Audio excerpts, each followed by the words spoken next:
चलो, जय श्री राम जी, जय श्री कृष्णा जी। आज नया श्लोक पढ़ते हैं। कल हमने वही अभी तक हम पढ़ रहे थे कि भगवान के चरणों में कौन जा सकता है और भगवान किसको अपने चरणों में बुलाते हैं, है ना। तो अभी हम पढ़ते हैं, यत्र काले तवनावृत्ति तवना वृत्ति माँ वृत्तिम चैव योगिनः प्रयाता यान्ति तम कालम वक्ष्यामि भरत श्रभ। हे भरत श्रेष्ठ, अब मैं तुम्हें उन विभिन्न कालों को बताऊंगा जिनमें इस संसार से प्रयाण करने के बाद योगी पुण्य आता है अथवा नहीं आता। जो मतलब हाँ, यही पढ़ रहे थे हम कि जो लोग जो हैं कि इस रास्ते पे पढ़ने जाते हैं, योगी मतलब योगी होते हैं सन्यासी, कि वो पुण्य आता है या नहीं आता। परमेश्वर के अनन्य पूर्ण शरणागत भक्तों को उसकी चिंता नहीं रहती है कि वे कब और किस तरह शरीर को त्यागेंगे।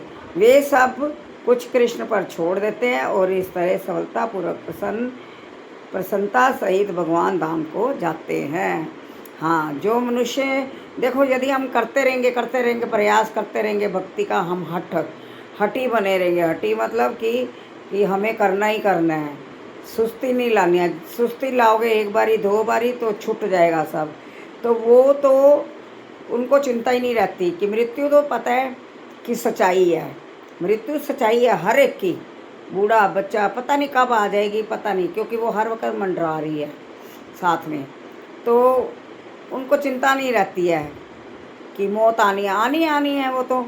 और जो आम लोग होते हैं, भौतिक लोग होते हैं, उनको चिंता रहती है, हाय क्या होगा, हाय क्या होगा। किंतु जो अनन्य भक्त नहीं है और कर्म योग, ज्ञान योग, हठ योग जैसी आत्म साक्षात्कार की विधियों पर आश्रित रहते हैं, उन्हें उपयुक्त समय में शरीर त्यागना होता है, जिससे वे आश्वस्त हो सके कि इस जन्म मृत्यु वाले संसार में उनको लौटना होगा या नहीं। यदि योगी सिद्ध होता है तो वह इस जगह से शरीर छोड़ने का समय तथा स्थान चुन सकता है। किंतु यदि वह इतना पटु नहीं होता तो उसकी सफलता उसके अचानक शरीर त्याग के संयोग पर निर्भर करती है। भगवान ने अगले श्लोक में ऐसे उचित अवसरों का वर्णन किया है कि अब मरने से कोई वापस नहीं आता। आचार्य बलदेव विद्याभूषण के अनुसार यहाँ पर संस्कृत के काल शब्द का प्रयोग काल के अधिष्ठाता देव के लिए हुआ है। अग्नि ज्यों त्रियः शुक्ला शरणमासा उत्तरायणम तत्र प्रयाता गच्छन्ति ब्रह्म विदो जनः। जो परब्रह्म के ज्ञाता हैं वे अग्निदेव के प्रभाव में प्रकाश में दिन के शुभ क्षण में शुक्ल पक्ष में या जब सूर्य उत्तरायण में रहता है, उन 6 मासों में इस संसार से शरीर त्याग करने पर उस परब्रह्म को प्राप्त करते हैं। जब अग्नि प्रकाश दिन तथा पक्ष का उल्लेख रहता है तो ये समझना चाहिए कि इन सबों के अधिष्ठाता देव होते हैं जो आत्मा की यात्रा की व्यवस्था करते हैं। मृत्यु के समय उन मनुष्य को नवीन जीवन मार्ग पर ले जाता है। यदि कोई अकस्मात या योजनापूर्वक स्थान पर शरीर त्याग करता है तो उसके लिए निर्विशेष ब्रह्म ज्योति प्राप्त कर पाना संभव होता है। योग सिद्ध में सिद्ध योगी अपने शरीर को त्यागने के समय तथा स्थान की व्यवस्था कर सकते हैं, अन्यों का इस पर कोई वश नहीं होता।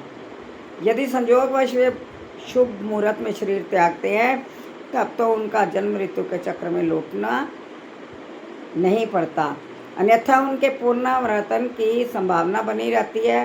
किंतु कृष्ण भावनामृत में शुद्ध भक्त के लिए लौटने का कोई भय नहीं रहता, चाहे वह शुभ मुहूर्त में शरीर त्याग करे या अशुभ मुहूर्त में, चाहे क्षण में करे, चाहे अकस्मात शरीर त्याग करे या स्वेच्छापूर्वक। बहुत ग्रेट चीज़ें, बहुत ग्रेट। जय श्री कृष्ण।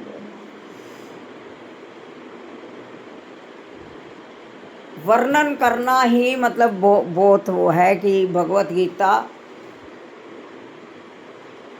महा उच्च कोटि की भगवत गीता। जय हो कृष्ण भगवान की, जय हो।